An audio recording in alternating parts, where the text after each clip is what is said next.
Hey everyone, welcome back to the channel. Thanks for tuning in for another episode.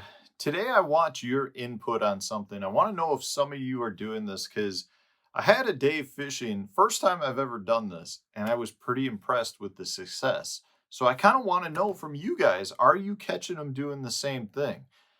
Before I get into this little gadget, well, I'm sure you probably know what it is from the thumbnail already, but I want to remind you guys that if you want to support the channel, please use my Tackle Warehouse affiliate link to make your tackle purchases at Tackle Warehouse. Guys, it's very much appreciated. Every penny from that comes right back into making content for the channel. You can even bookmark it for future references or future uses if that's something that you'd like to do as well. All right, guys. So I had a recent outing where I went out and I fished, and I was fishing a wacky rig, just a normal 5-inch Berkeley Max Scent the General in the purple color that you guys know I love so much. And I don't know why the purple color is like been discontinued or is so hard to find. It's my favorite, the general color, and I wish they would come back out. So Berkeley, if you're listening, please come back out with that purple color. I've only got so many to last. It's my favorite color to use. And I gotta tell you, I was throwing it, I was catching some fish, and I finished a bag of the baits. And I was like, I don't really want to open another bag. I've only got a handful of bags left, and I want them for my tournament. So they've now become like special tournament baits, right? So I started fishing some other baits, plastics that I have in the boat. Maybe if you watch my videos on a regular basis, you've seen that I've got a little day box right in front of the console. And within that day box, I have, I'm going to say 20 different packs of plastics, the things that I like to use on a regular basis. And a lot of times it fluctuates a little bit based on where I'm fishing. So if I've got a tournament, say like my next one coming up in the Ozarks region, I'll have baits geared more towards that. If I was fishing here, but I just came from Lake Eufaula in Oklahoma, and I was fishing a lot of stuff in the mud, so I haven't changed anything out from that.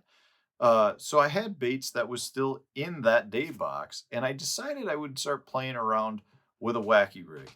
And one of the baits that I grabbed was a Zoom brush hog. This is a green pumpkin blue flake. It's one of my favorites. I had them out thinking that I might be pitching around a bigger creature bait at Lake Eufaula fishing in that mud.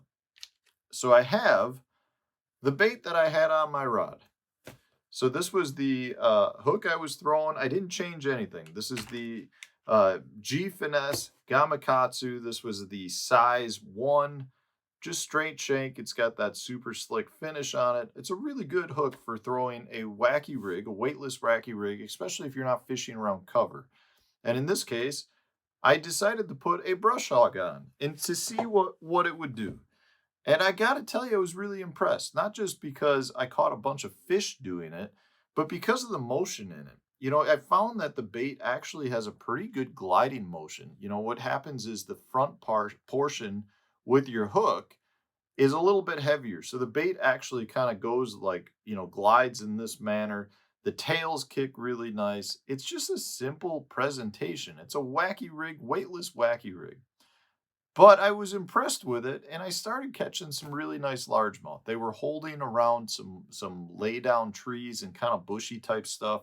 You know, up here we are very much still like in a pre-spawn phase, but the fish are setting up to spawn probably in the next couple of weeks. So a lot of them are shallow, a lot of them are around pieces of wood, objects that are absorbing heat.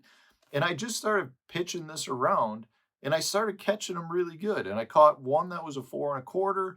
I had another that was like a 3 1/2. So some good quality fish. Now, I'm not saying I didn't catch them when I was throwing the general, because I did catch them, but I didn't catch any 3 1/2s or 4 1/4s. I caught several like 2 to 2 1/2 pounders. And the two that I caught on this, the two bigger ones, were good females. Bellies exploding full of eggs. So it was something that just got me thinking, because this bait is one that I really like to throw in my neck of the woods later in the summer. I generally don't fish it that much in the springtime. One reason is because it's such a big, bulky bait that when the fish are around beds, a lot of times they grab the tail, and because it is such a long bait, they can swim off with it and you miss a lot of fish. I'd actually rather throw the baby brush hog this time of year. But in this case, it's what I grabbed out of the box. So I want to know from you guys, is this something I need to spend more time doing?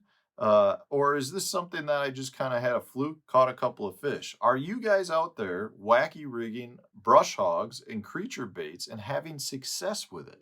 I got to tell you, I was impressed. The motion of it uh, was more of a gliding motion, and it was really good in terms of kind of getting in and around the cover. I would recommend that if you are going to fish it in heavy cover, you probably want to go to a weedless hook so that you can get it down in those areas.